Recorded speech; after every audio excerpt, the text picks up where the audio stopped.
안녕하세요. 오늘 우리가 에스라 1장을 통하여 세상과 역사의 통치자 하나님이라는 주제를 가지고 이 귀한 말씀을 함께 나누겠습니다.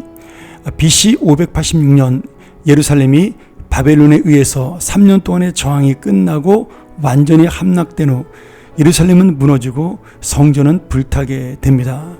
그리고 많은 사람들이 포로로 잡혀가므로 남유다 왕국이 몰락하고 남북 유다는 이 땅에서 사라지게 되죠. 그리고 거의 50년이 지난 다음에 BC 539년에 페르시아 왕이었던 고레스는 바벨론 제국을 굴복시키고 세계를 다스렸던 바벨론도 무너지게 됩니다. 특별히 이 페르시아 제국은 왕과 제국의 평안을 위해서 모든 신들에게 기도할 수 있는 간대한 종교적인 정책을 추진하게 됩니다.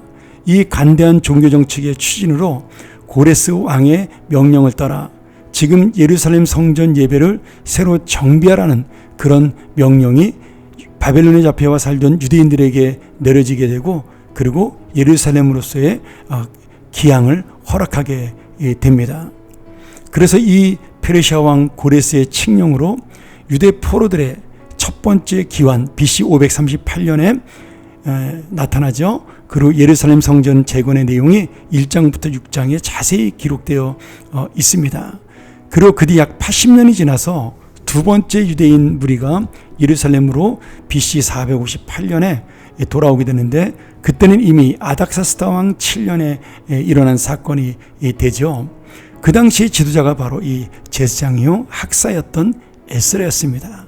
그는 아닥사스다 1세의 명령을 받아 규정대로 예루살렘에서 제사를 드리고 이스라엘 백성이 모세의 율법에 따라 살도록 감독의 역할을 하게 됩니다.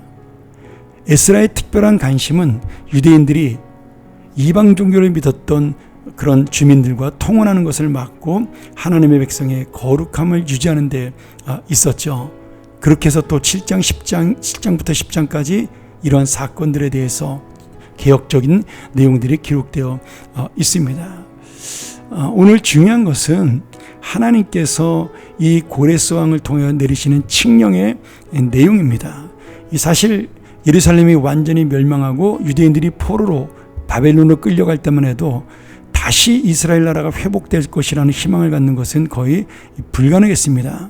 그러나 예레미야 선지자의 말씀을 기억했던 에스겔 선지자와 그리고 여러 율법 학자들의 도움을 받아 포로로 잡혀간 이스라엘 백성들은 하나님의 약속을 기다렸고, 그리고 70년 만에 다시 정말 이 바벨론이 무너지고 페르시아에 의해서 이스라엘 백성은 예루살렘으로 귀환하는 그런 놀라운 역사와 섭리가 일어나게 됩니다. 우리는 이 말씀을 통해서 정말 하나님의 약속은 반드시 이루어지며 하나님께서는 이 땅을 통치하며 온 세상의 주인이라는 사실을 분명하게 볼 수가 있는 것이죠.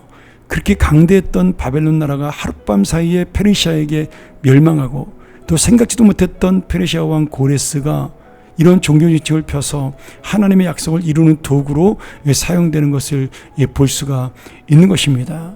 이것은 단순히 정말 어떤 역사적인 사건으로 끝나는 것이 아니라 하나님의 섭리요, 하나님의 계획이 하나씩 이루어지고 있는 약속의 이 성취다. 우리는 믿음으로 그렇게 보아야 할 것입니다.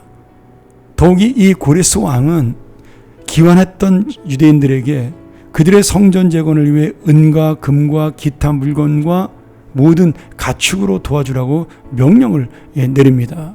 마치 이스라엘 백성들이 출애굽할 때 그들을 어서 나가라고 금은 패물을 뽑아줬던 그 애굽 백성들이 했던 일과 정말 유사한 그런 일이 놀랍게도 일어나게 된 것이죠. 오늘 여러분, 하나님께서는 이 놀라운 하나님의 약속을 이루시기 위해서 많은 사람들을 사용합니다. 거기에는 이스라엘 백성의 선지자인 에스라도 있고 느헤미야도 있지만, 특별히 이렇게 이방인이면서 하나님을 모르는 고레스 왕까지도 하나님은 사용하심으로 하나님께서 진정한 이 땅의 주인이심을 말씀해주고 있는 것입니다. 오늘 여러분, 하나님께서 이 땅을 통치하시며 이 역사를 주관하시는 분이라는 사실, 우리가 지식과 머리로 끝나고 아는 것이 아니라 정말 내가 살아가는 이 세상, 오늘 하루가 하나님에 의해서 통치되고 있고 나의 인생이 하나님에 의해서 다스림을 받고 있다는 사실을 깨닫고 살아가는 것, 그것이야말로 오늘 우리의 삶을 바꿀 것이고 우리의 기도를 변화시킬 것이고 또 우리의 인생이 달라질 것이라고 믿습니다. 사랑하는 여러분, 오늘 나에게 있는 미래도 불확실하고 또 어둡습니다. 이 세상은 소망이 없다고 이야기하고 점점점 더 힘들다라고 그렇게 우리에게 유혹을 합니다. 그러나 하나님이 살아계시는 한, 하나님이 역사하시는 한, 하나님이 우리와 함께 하시는 한, 이 땅에 소망은 믿음으로 넘쳐나며 하나님의 은혜로 이 땅에 미래는 하나님의 꿈과 비전이 그리고 하나님의 소원과 약속이 이루어지리라고 믿습니다. 이것은 여러분 단순히 낙관적인 그런 인간의 생각이 아니라 오늘 우리와 함께 하시겠다는 하나님의 약속이요, 믿는 자를 내가 돕겠다라는 하나님의 그 놀라운 언약이 우리에게 있기 때문입니다. 그리고 오늘 우리에게 이 주님의 나라, 주님의 뜻을 위하여 맡겨주신 사명, 나를 통하여 에스라처럼 느헤미야처럼 하나님 나라를 세워가는 일꾼으로 세우시는 그 사명의 목적이 여기에 있는 것입니다. 오늘 다시 한번 우리가 고레스 왕이 아닌 진정한 하나님의 자녀로 하나님의 뜻을 이루는 도구로 끝나는 것이 아니라 하나님과 함께 동역하는 믿음의 사람으로 살아가기를 원하면서 오늘 하루도 이 세상과 역사에 통치하신 하나님에게 우리의 삶을 맡기고 우리의 하루를 맡기며 우리의 교회와 우리의 자녀와 그리고 이 세상과 미래까지도 모두 하나님의 손에 있음을 믿고 맡기는 믿음의 사람들이 되기를 간절히 축원합니다. 함께 기도하겠습니다. 하나님 아버지, 감사합니다. 오늘 우리 같은 자들을 사용하여 하나님의 약속을 이루시고 하나님의 뜻을 이루시는 그 귀한 주님의 통치와 섭리를 우리가 경험하게 하시니 감사합니다. 오늘 우리가 이것을 믿고 오늘 하루를 다시 한번 힘있게 주님의 약속으로 살아가기를 소원합니다. 믿음으로 살아가기를 간절히 원합니다. 주여, 우리를 통하여 하나님의 일꾼으로 사명자로 사용하여 주시고 하나님이 통치하시는 하나님 나라를 세워가 이 땅, 이 나라, 이 교회, 이 가정, 우리의 자녀들을 살리는 주님의 은혜를 만나게 하여 주시옵소서. 예수님의 이름으로 간절히 기도합나이다. 아멘.